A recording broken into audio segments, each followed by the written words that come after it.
Hello everyone, welcome to my channel. I'm Dr. Primrose Bima. I post content about academics, career, and adulting. In today's episode, I'm going to be taking you through my academic journey between the years of 2012 and 2021, during which I completed my degrees from the University of Cape Town in South Africa. So for context, I have a PhD in political studies, a master's in international relations, honors in gender and transformation, and a bachelor of social science in which I majored in international relations, public policy and administration, and gender studies. Quite a mouthful, but hey, that's just to show you that I've been through the most. Yes, and I survived it, so can you. So, alright, I will start off with my first 3 years during my undergraduate studies, and in my presentation I will outline some of the highlights, some of the things that I wish I knew, because this video is supposed to inform you about that so that you know how to tackle certain situations, or so that you prevent yourself from experiencing certain things. I believe that sharing is caring and being forewarned is being forearmed. Alright, so I started off first year really excited, super motivated, and I think I felt that I was ready for university. I had already fallen in love with international relations because I was so intrigued by the Millennium Development Goals. I wanted to be part of the UN system in everything that I did when I was in high school. I even established a model United Nations society at the International School of Lesotho, which I attended between 2009 and 2011. So come 2012, my application to do a Bachelor of Social Science was well informed by my passion, and my parents supported me, so they were very willing to support me financially to attain my goals. So I think that my naivety in many ways led to a lot of misconceptions and a lot of miscalculation in terms of what I was supposed to do to ensure that I stayed in university, got good grades, and also gained the relevant work experience for future job openings. So, in my first year, I didn't take up any campus jobs because first year university is such a struggle. University is hard. I did join the United Nations Association of South Africa, UCT chapter, because of course it dealt with United Nations related stuff. We did diplomacy training, and we always had these sessions where we discussed international relations, what was going on in the world. And so that was really helpful because also I didn't talk much to my lectures or to my tutors. I just attended the sessions that they chaired or facilitated, and because they were bigger than me, they knew so much and I knew nothing, and I was small. I was just like, I'm not going to talk to them. But I was able to speak to my peers. So also still on the point of speaking to peers, I made most of my friends through lecture attendance, tutorial attendance, as well as the dining hall system, because I was staying in residence. So I managed to engage with people in those ways. And so many of the friends I have today is because we met at UCT that way. Some of the struggles I experienced in my first semester, I did not have a laptop, so I always had to make sure that I'm working in the computer labs during times that the computer labs were open. So I never had the privilege at the beginning of my first year to do last minute work, and I was very much aware also, for example, that I always needed to do my work on time, so that if the printers are down or if the internet system is down, I would already have my work at least a day before. So I managed to mitigate that challenge. I didn't have any extra money. My parents would always package everything I needed in terms of toiletries for university. They paid fees for residents as well as 3 meals. So practically I didn't need more money, right? Anyway, so I didn't have much of outside university experiences. I think I only went to the beach for the first time in Cape Town, like in November of my first year. So I didn't do much, and I encourage you to try and do a little more. At least I did make friends and talk to my peers. So that really helped in terms of my sanity. I was not a sad first year student. I was just focused on passing. I was just thinking about all the money and sacrifice that went into my fees and how I didn't want to let that go to waste. And I think it was also a personality thing. I just don't feel like being that outgoing during that particular phase. So Fast forward to my second year, I started performing better because I took into consideration feedback from lecturers and tutors, and I think I was just also getting used to the university system. Being passionate about the courses that I'd chosen definitely helped, I think, in many ways. So I eventually made it onto the dean's list, where we got appreciation from the faculty as well as appreciation at residence level. And so I was like, okay, seems like school's going well. I should consider juggling schoolwork with maybe a job or some form of employment, because I really felt like I needed some money to at least spend on myself, spoil myself as a form of Thanksgiving and self-treating, because I was doing a lot of work. You should definitely try and treat yourself, even if it's a little 100 rands. Buy yourself KFC, Streetwise 2, or something that you feel like you really need or like.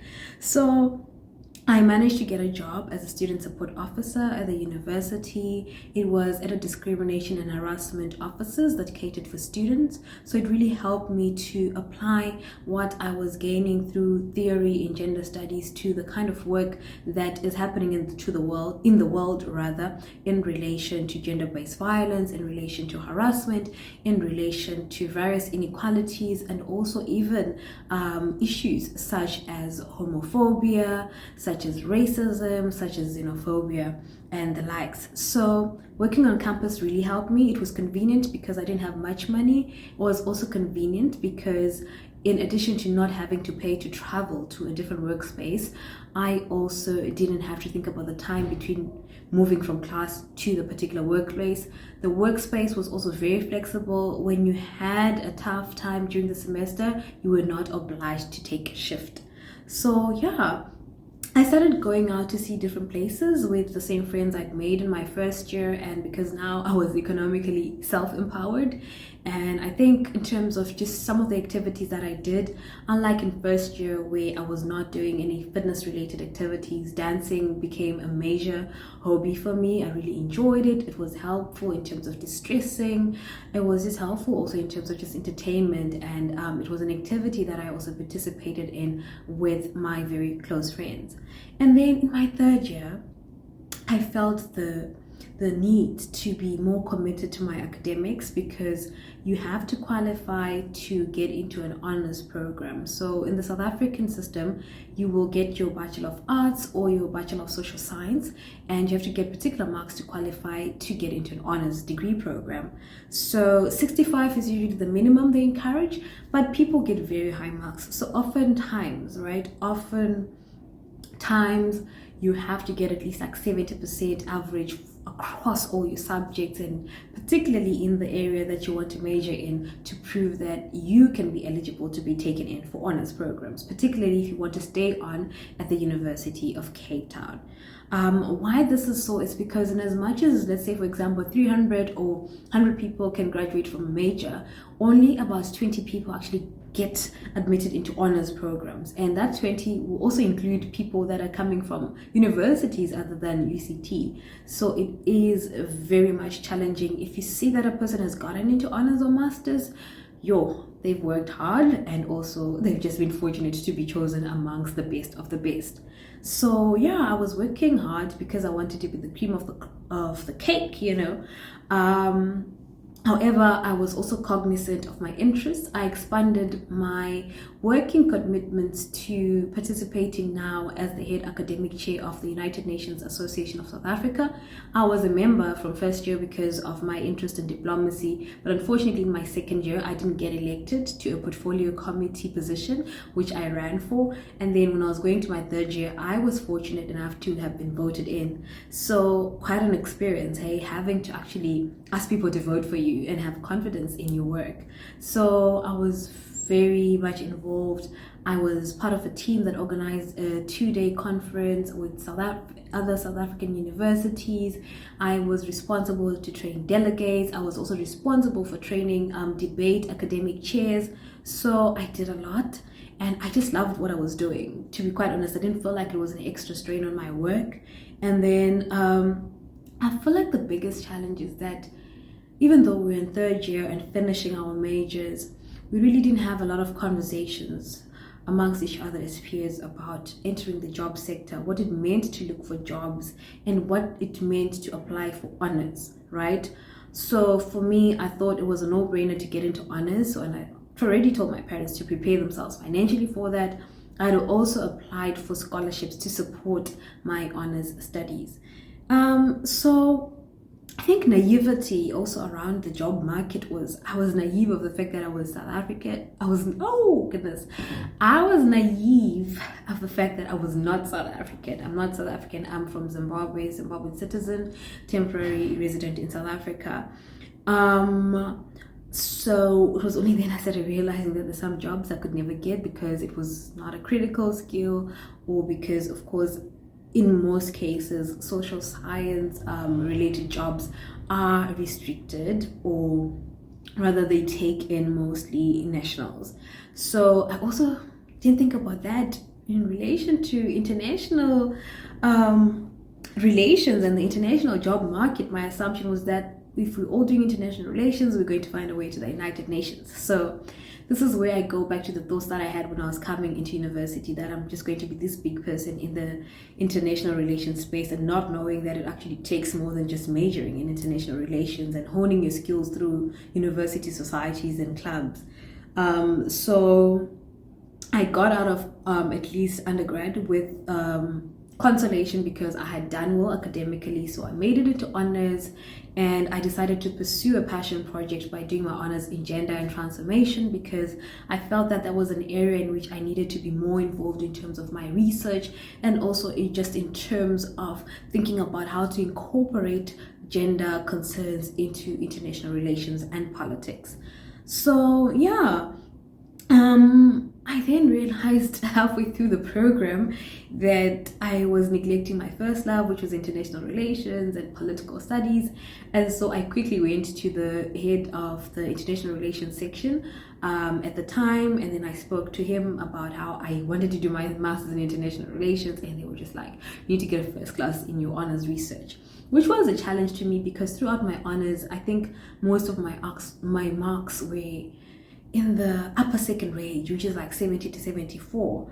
And it was unimaginable that I had to put so much pressure on myself to now get a distinction in my honors project. Fortunately, that's something I later did. I managed to get a very high first class. So I knew I should have been guaranteed entry into masters in international relations. So that's what helped. This was now a time when I started actually opening up. And I think I should give credit to my father, who encouraged me to say, you know what, if you want to pivot or shift departments, speak to the relevant HODs and see what they have to say, because heads of department have further insights. So that helped to accompany my application, obviously. During my honors, I started tutoring, I did orientation leadership work at the university. All these were paid positions, and also it gave me a grounding and a better understanding of the university space, what is expected of people that provide student support services, and also what it means to just be facilitating processes that ensure that students have a better learning space, that students have a better transition into university. So I really felt that university was a space for me. I think, number one, I should have been applying for jobs on a daily basis during my honors and master's years, because I still undermined the effort that it takes for one to get a job. And also, I think just instead of thinking about doing my honors in gender studies, I think I should have thought about maybe pursuing a postgraduate diploma. I saw that a lot of people who are flourishing now did postgraduate diplomas in the Faculty of Commerce, whether in marketing, whether in entrepreneurship or project management.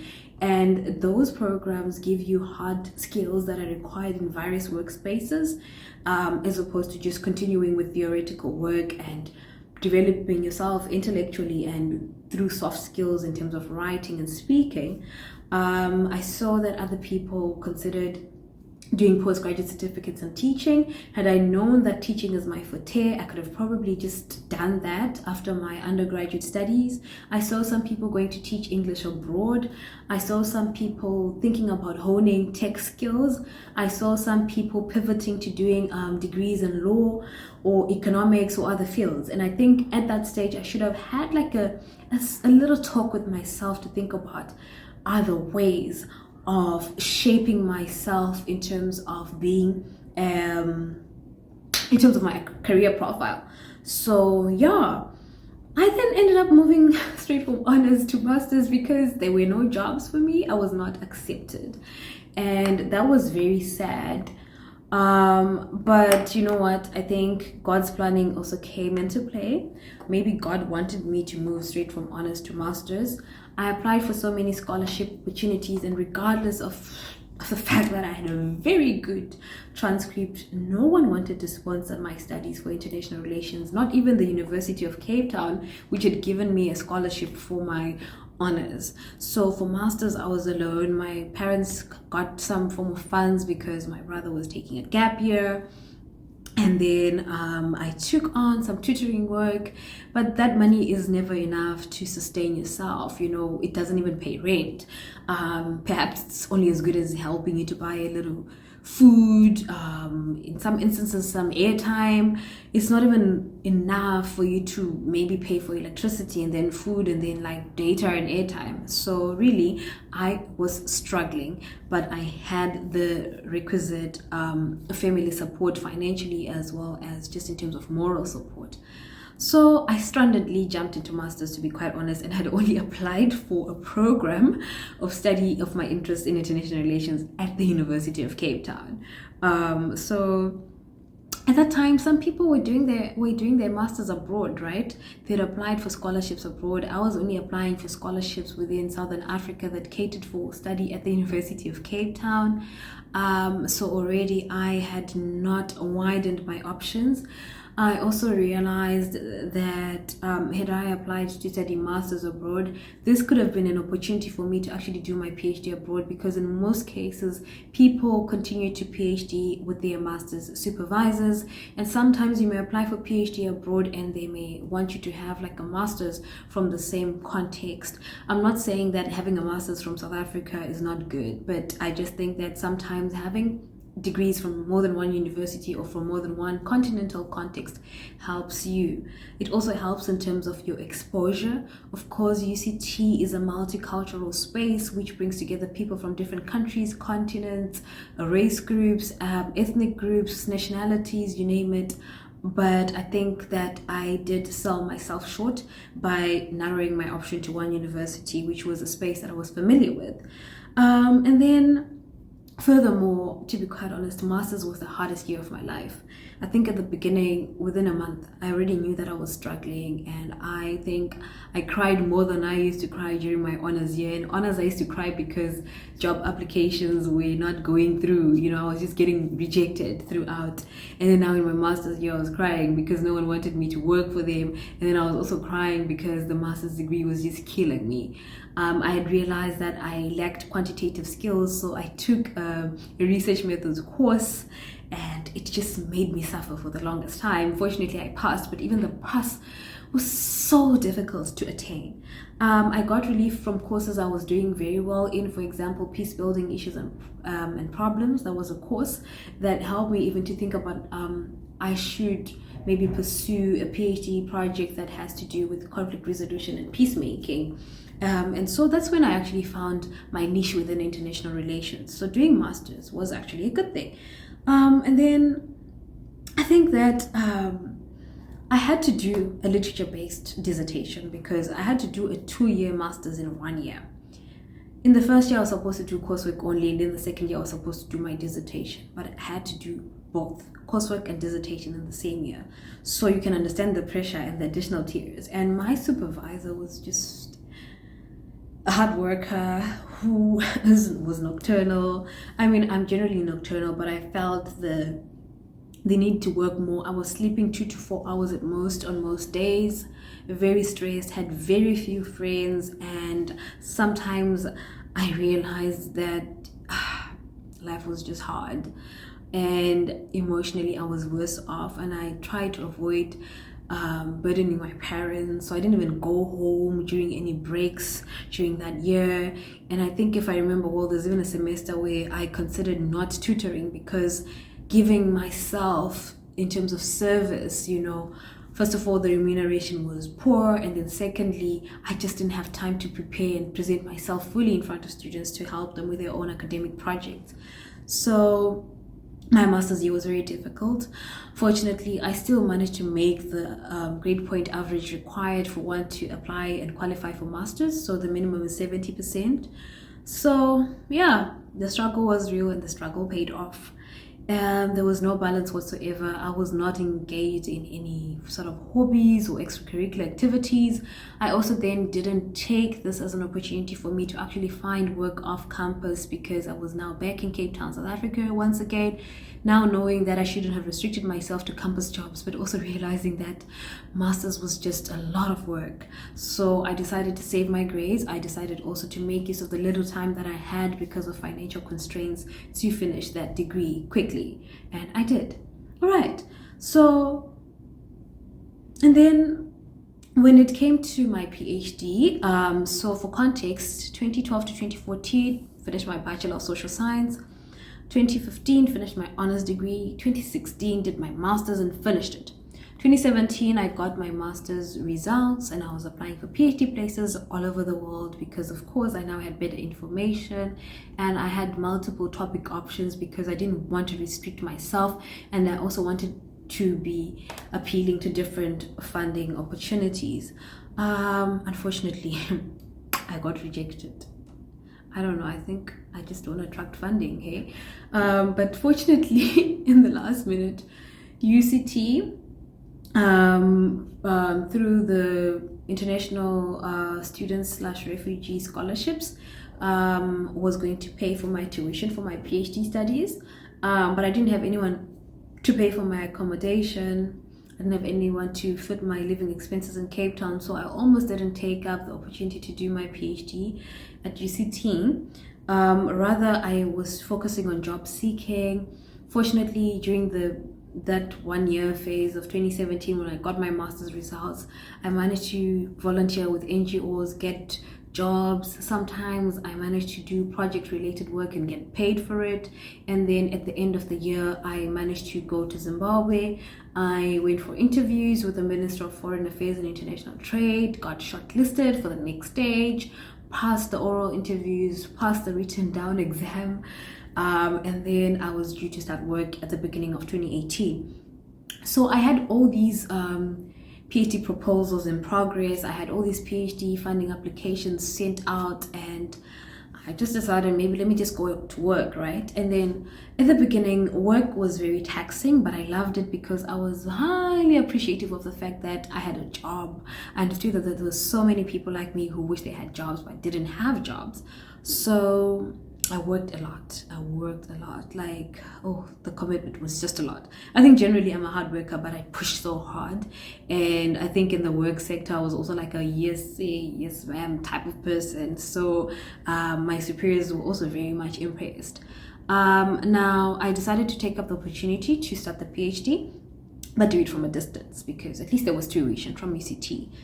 That year was very difficult because I had to develop a proposal, but I was far from the university. This was pre-COVID in 2018, so very few resources were available through online resources in terms of the UCT library. Just online resources in general, right, were scarce.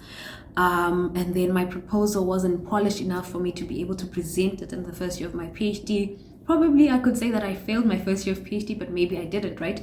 I was admitted to the second year on condition that I would present my proposal. So first year generally is supposed to be dedicated to proposal preparation. So that helped. I just needed a little more time. I didn't fail my first year. So I think I wasn't job seeking. I was happy, right? I was doing a job that I still think is the job of my dreams because working in the Ministry of Foreign Affairs was opening me up to opportunities in diplomacy, and obviously one day interacting with, the who's and the big people in international relations, foreign policy. But it was draining emotionally. I think it was more emotionally draining also because I was trying to do PhD work with minimal guidance. I spoke to my supervisor via phone calls, but I think there was something lacking there just in terms of not being able to interact on a more regular basis. And financially, I was unhappy. I didn't even make enough to fund myself to be a full adult. I still depended on my parents for some basics like, sanitary pads, soap, and like all these other basics, because even though I was earning, the earnings were not good enough, and I was earning while also trying to do PhD, so I didn't have much time to do side hustle work. While waiting for my master's results, I had started an editing business, which was going well, but I had to put that aside because I was doing a work that required research and writing. And I was also doing now PhD proposal that required research and writing, and I couldn't just duplicate that, or rather triplicate that effort of reading and writing and revision. So went into the second year of my PhD in 2019. I decided that I would present my proposal, and then if my proposal passed, I would quit my job. If my proposal had failed, I was not going to quit my job. I'll just focus on my job and quit PhD. So I've been in that kind of situation. Things have not always been smooth. So I presented my proposal, passed. Did I want to quit my job? No, but I had to, right? There were two options. So I bravely quit my job. I got teaching offers, fortunately, from the university, some lecturers who had taught me, as well as my supervisors. So it really helped because I think teaching sharpens your intellect. You are challenged by the pressure to educate. You are challenged by the pressure that comes with being questioned and being able to give students responses, and also the passion that drives you to read and give feedback and help them with their own intellectual projects helps you to stay grounded. So I think moving into academia full-time from working in a non-academic space helped with my PhD project. Within that year, I'd completed about 3 of what later became a 7 chapter thesis. So I completed 3 out of 7 chapters within that year. Mind you, the first and second chapters, to be quite honest, had been started in my first year. So it technically means that in my second year, I was refining chapters 1, 2, starting chapter 3 and finishing it. Chapter 1 was the introduction and background information. That was about 14,000 words, I think. Chapter 2 was my literature review, which is a bit longer or more or less the same as the first one. And chapter 3 was the theoretical framework. As you can see, I had not started fieldwork at this point in time. So, and then I left work, for full-time life on campus. Life as a student was hard, the remuneration from tutoring or being a teaching assistant was just helpful in terms of just rent money. I think when I struggled, I often asked for help in terms of money for electricity, money for food sometimes.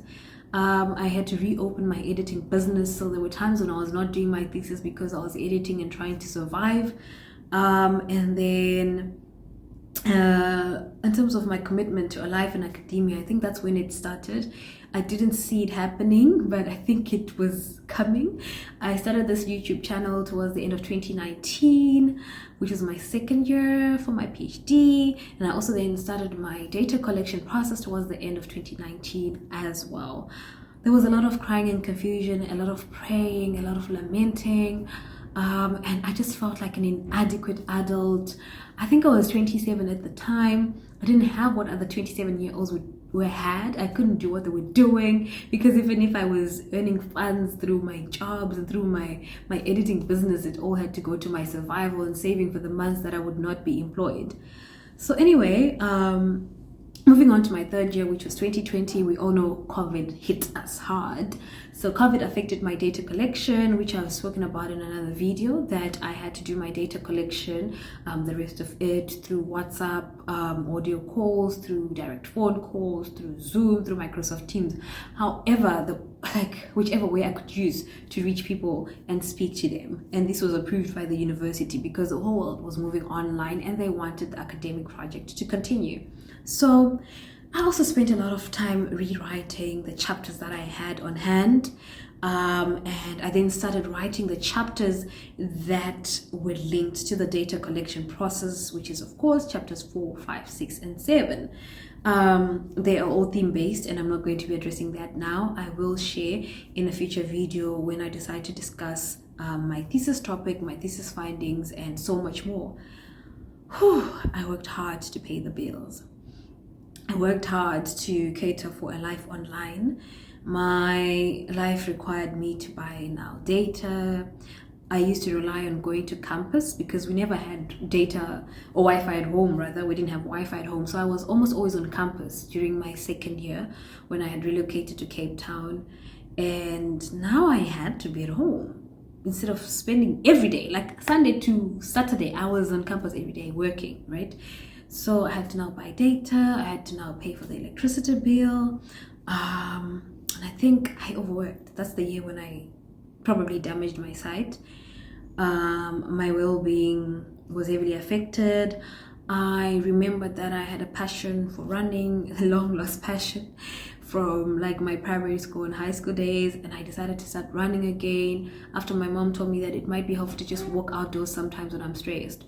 So running became my go-to thing in terms of just like emotional release and doing something different other than sitting in the house, being on the computer, working online, working from home, and trying to write all these thesis chapters.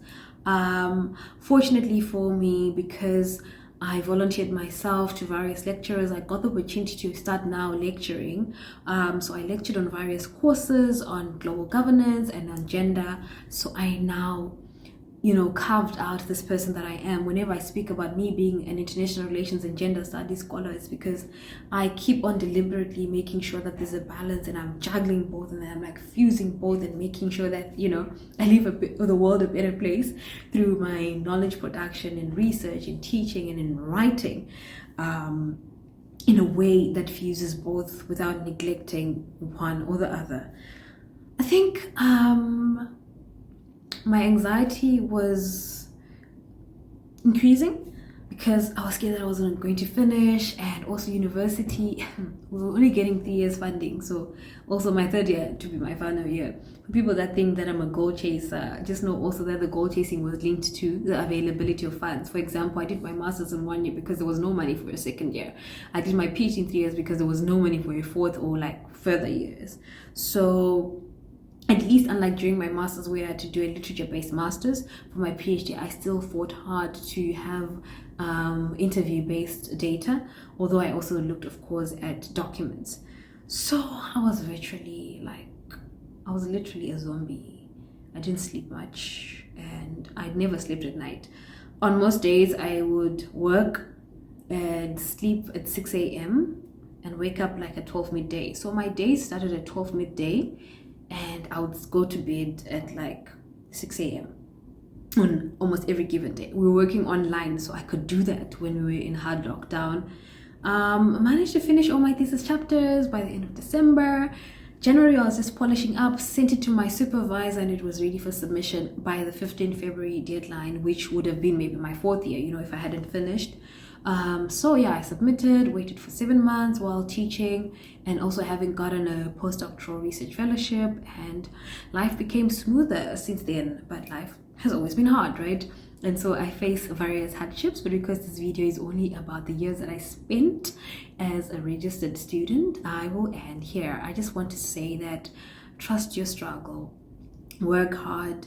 Sometimes the absence of balance is balance itself, because we do have to make sacrifices at some points in time and just work with what we have in terms of energy, work with what we have in terms of money, work with what we have in terms of the data you would have collected, with the literature you have, or the resources that are at your disposal, whether like you're working from home, whether you're doing your studies part-time, whether you're doing your studies full-time. You have to give away certain aspirations. You have to give away the opportunity to be traveling or be with family. There's so much involved, but I think perseverance and resilience should always be your guiding feet in academia. Life is hard. All that information you see being posted on Twitter and some YouTube videos or people complaining, it's true. There are sleepless nights. There are times when you cry. There are times when you feel like you can't write and you're just like, okay, let me aim to write so many sentences per day. There are times when you read your work and it doesn't make sense. There are times when you send out stuff you've written wholeheartedly and you're told that it's not up to par. It's just a whole mess.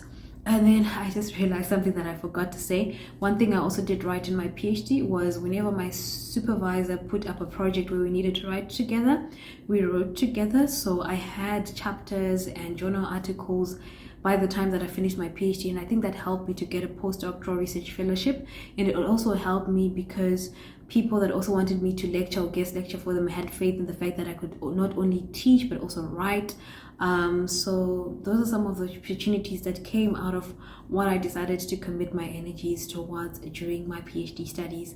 All right, we're about to hit 40 minutes with this video. I've never done that, so I hope that you will feel a bit at ease. Maybe you've experienced some of the challenges I experienced, or even worse. Maybe you're looking into doing postgraduate studies or undergraduate studies, and I hope that some of the key points that I outlined in this video will help you. I wish you all the best. Please don't forget to comment, like, and share. If you've not subscribed, consider doing so. My aim is to grow this channel and to get at least 1,000 subscribers by the end of 2022. Thank you. Bye.